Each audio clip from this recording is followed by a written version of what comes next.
Number 1 है, मानव शरीर के किस कोशिकांग में प्रोटीन का संश्लेषण होता है? तो दोस्तों इसका राइट आंसर हो जाएगा ऑप्शन नंबर बी, राइबोसोम में। राइबोसोम में प्रोटीन का जो है निर्माण होता है, इसलिए right answer option number B सही हो जाएगा। चलिए क्वेश्चन नंबर 2 को देखते हैं। तो क्वेश्चन नंबर 2 है, कोशिका का शक्ति स्रोत, यानी कि इंग्लिश में इसे पावर हाउस कहा जाता है, तो कोशिका का शक्ति स्रोत होता है। तो दोस्तों इसका राइट आंसर हो जाएगा option number A, mitochondria. Mitochondria जो है कोशिका का पावर हाउस तथा हिंदी में शक्ति स्रोत कहलाता है। Right answer option number A सही हो जाएगा। चलिए क्वेश्चन नंबर 3 को देखते हैं। तो क्वेश्चन नंबर 3 है कि निम्न में से कौन एक कोशिकीय जीव है? तो इसका राइट आंसर हो जाएगा option number C, amoeba. Amoeba जो है एक कोशिकीय जीव है। Right answer option number C सही हो जाएगा। चलिए क्वेश्चन नंबर 4 को देखते हैं। तो क्वेश्चन नंबर 4 है, ऊतकों के अध्ययन को क्या कहा जाता है? ऊतकों के अध्ययन के क्या कहा जाता है? तो इसका राइट आंसर हो जाएगा ऑप्शन नंबर डी, हिस्टोलॉजी। ऊतकों के अध्ययन को हिस्टोलॉजी कहा जाता है। Right answer option number D सही हो जाएगा। चलिए क्वेश्चन नंबर 5 को देखते हैं। तो क्वेश्चन नंबर 5 है साथियों कि सबसे कठोर ऊतक है, सबसे कठोर ऊतक कौन होता है? तो इसका राइट आंसर हो जाएगा ऑप्शन नंबर ए, अस्थि। अस्थि जो है सबसे कठोर ऊतक होता है। ऑप्शन नंबर ए सही है। चलिए क्वेश्चन नंबर 6 को देखते हैं।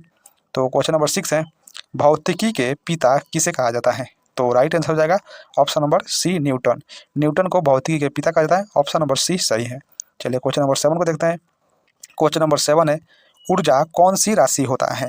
तो इसका राइट आंसर हो जाएगा ऑप्शन नंबर ए, अदिश राशि। ऊर्जा एक अदिश राशि होता है। Right answer option number A सही हो जाएगा। चलिए क्वेश्चन नंबर 8 को देखते हैं।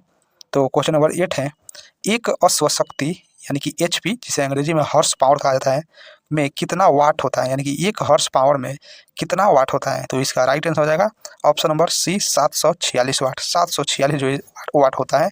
ऑप्शन नंबर सी सही है।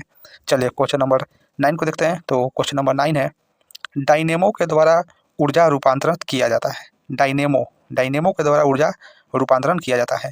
राइट आंसर हो जाएगा ऑप्शन नंबर डी, यांत्रिक ऊर्जा को विद्युत ऊर्जा में। डायनेमो के द्वारा यांत्रिक ऊर्जा को विद्युत ऊर्जा में रूपांतरित किया जाता है।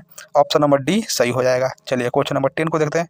तो क्वेश्चन नंबर 10 है कि पृथ्वी की सतह से ऊपर या नीचे जाने पर जी का मान, जी मतलब ग्रेविटी, जी का मान में किस प्रकार का परिवर्तन होता है? तो राइट आंसर हो जाएगा ऑप्शन नंबर ए, घटता है।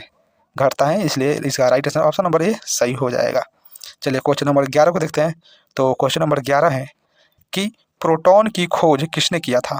प्रोटॉन की खोज किसने किया है? राइट आंसर हो जाएगा option number C, Goldstein. Goldstein के द्वारा प्रोटॉन की खोज किया गया 1919 में। 1919 में। ऑप्शन नंबर सी सही है। चलिए क्वेश्चन नंबर 12 को देखते हैं।